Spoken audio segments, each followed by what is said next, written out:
Hi everyone, welcome to my channel JDR tech tutorials Telugu. చూడండి, ఇప్పుడు ఇక్కడ మార్క్స్ షీట్ ఉంది. ఇందులో కొంతమంది ఫెయిల్ అయిన వాళ్ళు ఉన్నారు. సో ఫెయిల్ అయిన వాటికి నాకు హైలైట్ అవ్వాలి. ఫర్ ఎగ్జాంపుల్, ఇది ఫెయిల్ అయి ఉన్నారు కదా, వీళ్ళకి నేను ఇలా రెడ్ కలర్ పెట్టాలనుకుంటున్నాను. సో రెడ్ కలర్ పెట్టి ఇలాగ వెతుక్కుంటూ వెళ్ళి ఫార్మాట్ ఇవ్వడం అనేది చాలా టైం వేస్ట్ అనమాట.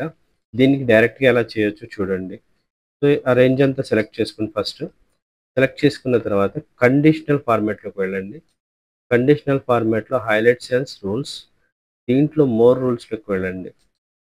మోర్ రూల్స్లోకి వెళ్ళిన తర్వాత ఇక్కడ ఫార్మాట్ ఓన్లీ సెల్స్ విత్ అని ఉంది కదా, ఇక్కడ సెల్స్ వాల్యూ అని ఉంది, ఇక్కడ స్పెసిఫిక్ టెక్స్ట్ అనండి. స్పెసిఫిక్ టెక్స్ట్ దగ్గర కంటైనింగ్, ఏం కంటైనింగ్ అంటే ఫెయిల్ అనేది మనకి కలిగి ఉన్న దగ్గర ఫెయిల్ అని పెట్టి జస్ట్ ఫార్మాట్ దగ్గర ఫార్మాట్ సెలెక్ట్ చేయండి. ఏం ఫార్మాట్ కావాలి? ఫస్ట్ బార్డర్స్ కావాలా, లేకపోతే కలర్ కావాలా? కలర్ నేను ఫిల్ అని కలర్ తీసుకుంటున్నాను, నాకు రెడ్ కలర్ కావాలి.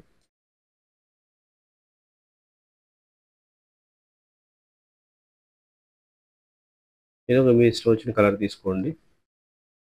ఓకేనా, జస్ట్ ఓకే అంటున్నాను. ఓకే, ఇది యాక్చువల్ కలర్ బ్యాక్గ్రౌండ్ కలర్ వస్తుంది చూడండి. ఓకేనా, కండిషనల్ ఫార్మాట్ అంటారు దీన్ని. ఇట్లాగే మీరు చాలా వాటికి కండిషనల్ ఫార్మాట్ వాడచ్చు. ఫర్ ఎగ్జాంపుల్ డూప్లికేట్ ఏమైనా ఉందా అలా కూడా చూడొచ్చు. ఫర్ ఎగ్జాంపుల్ ఈ పేర్లు ఉన్నాయి కదా, ఒకసారి ఏమవుతుందంటే కొన్ని సందర్భాల్లో మనకి డూప్లికేషన్ బై మిస్టేక్ రెండోసారి టైప్ అయిపోతుంది.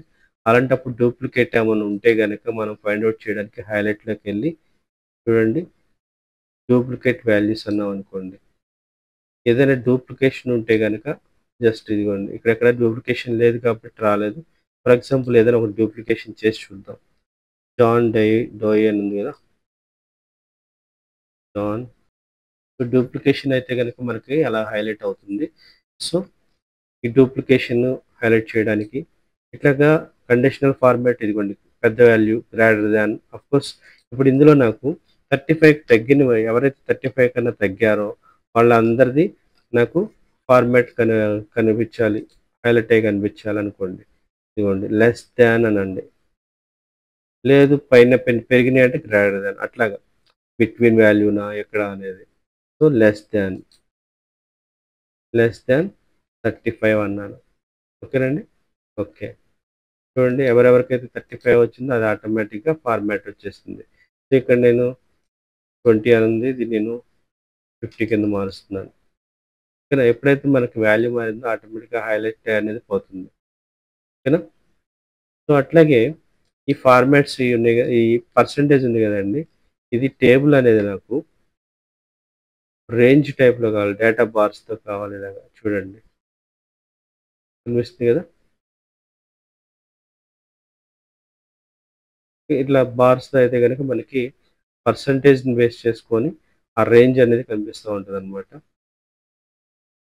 ఓకేనా, టేబుల్ ఫార్మాట్ చాలా ఫెయిర్గా ఉంటుంది చూస్తానికి కూడా. ఓకేనా, సో ఇట్లాగా పర్సంటేజ్ని బేస్ చేసుకొని వస్తుంది. ఇలా కండిషనల్ ఫార్మాట్ అనేది మనకి చాలా సందర్భాల్లో యూజ్ అవుతుంది అనమాట. తర్వాత చూడండి, మనకి ఇక్కడ మార్క్స్ ఎంటర్ చేసేటప్పుడు బై మిస్టేక్ ఒక్కొక్కసారి ఇది 90 కదండి, నేను పొరపాటున కొట్టేటప్పుడు స్పీడ్లో ఇలా బై మిస్టేక్ పడే అవకాశం ఉంటుంది. బట్ ఇలాంటిది యాక్సెప్ట్ చేయకూడదు మనకి. ఇలాగా ఇచ్చినప్పుడు అదేం చేయాలి, మనకి ఎర్రర్ చూపించాలి. సో దానికోసం ఏం చేయాలి అంటే ఈ రేంజ్ మొత్తం సెలెక్ట్ చేసుకోండి. డేటా ట్యాబ్లోకి వెళ్ళండి.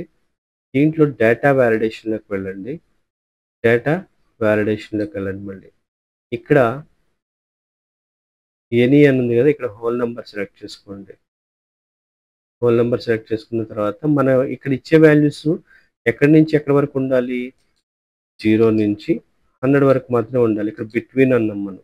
ఓకే, సో ఈక్వల్ టు అంటే నాట్ బిట్వీన్ అంటే వాటి మధ్యలో నెంబర్ కాకుండా ఏదైనా తీసుకునేది. ఈక్వల్ టు అంటే అదే నెంబర్ ఇస్తే తీసుకుంది, అట్లాగనమాట. సో బిట్వీన్ అన్నాను, బిట్వీన్ 0 to 100. సో మన మార్క్స్ ఎప్పుడు కూడా 0 to 100 కదా. 0 కంటే తగ్గిందంటే నెగెటివ్ వాల్యూ. నెగెటివ్ వాల్యూస్ తీసుకోకూడదు. అట్ ద సేమ్ టైం 100కి మించి ఇచ్చినా కూడా అది యాక్సెప్ట్ చేయకూడదు. సో ఇక్కడ ఎర్రర్ దగ్గరికి వచ్చేసరికి స్టాప్ అని ఉండాలి. ఓకే. వార్నింగ్ ఇన్ఫర్మేషన్ అంటే ఏమవుద్ది అంటే వార్నింగ్ ఇస్తుంది కానీ మనం యాక్సెప్ట్ చేయమంటే యాక్సెప్ట్ చేసేస్తుంది. బట్ ఇక్కడ యాక్సెప్ట్ చేయొచ్చా అంటే చేయకూడదు కాబట్టి స్టాప్లోనే ఉంచాలి. ఓకే పెట్టేస్తున్నాను. చూడండి ఇప్పుడు నేను టైప్ చేసేటప్పుడు బై మిస్టేక్ ఏదైనా టైప్ చేసినా కానీ బై మిస్టేక్ 100 మైనస్ పడింది, 88 కొట్టాను. సో యాక్సెప్ట్ చేయదన్నమాట, అక్కడ ఆగిపోతుంది. సో మళ్ళీ ఈసారి పెద్ద నెంబర్తో 100 కన్నా కూడా 122 అని ఇస్తున్నాను. సో పెద్ద నెంబర్ ఇచ్చినా తీసుకోదు. సో 100 ఇస్తే తీసుకునిద్ది, లేదా 0 ఇచ్చినా తీసుకునిద్ది కానీ ఓకేనా. పెద్ద నెంబర్ ఇచ్చినా తీసుకోదు. 100 101 అని ఇచ్చి చూద్దాం, ఓకేనా, తీసుకోదు. సో ఈ విధంగా మనకి డేటా వ్యాలిడేషన్ చేస్తూ ఉంటుంది. ఎప్పటికప్పుడు మనకి అది మానిటర్ చేసుకుంటూ ఉంటుంది. సో మనకి మిస్టేక్ చేసే ఛాన్స్ లేకుండా కంట్రోల్ అనమాట ఇది. ఓకేనా. ఇది డేటా వ్యాలిడేషన్ ద్వారా చేసుకోవచ్చు. ఓకేనండి. సో తర్వాత ఒకవేళ మీరు స్టాప్ కాకోకుండా డేటా వ్యాలిడేషన్కి చూడండి, డేటా వ్యాలిడేషన్లోకి వెళ్దాం. స్టాప్ కాకోకుండా వార్నింగ్ చేశారండి, వార్నింగ్ చేశారు.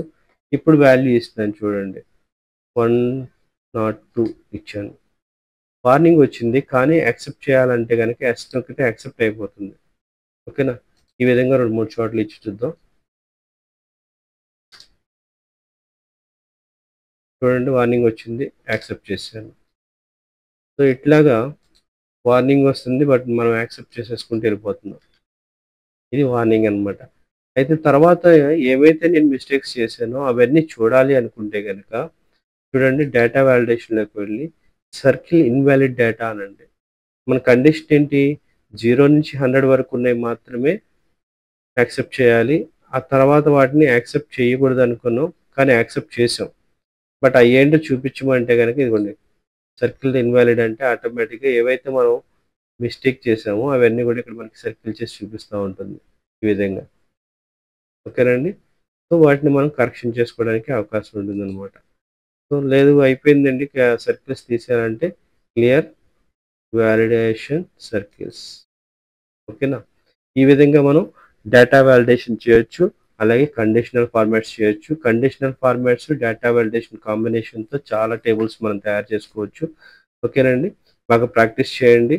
ఈ వీడియో మీకు నచ్చింది అనుకుంటున్నాను. ఈ వీడియో మీకు నచ్చితే కనుక లైక్ చేయండి, సబ్స్క్రైబ్ చేయండి, షేర్ చేయండి.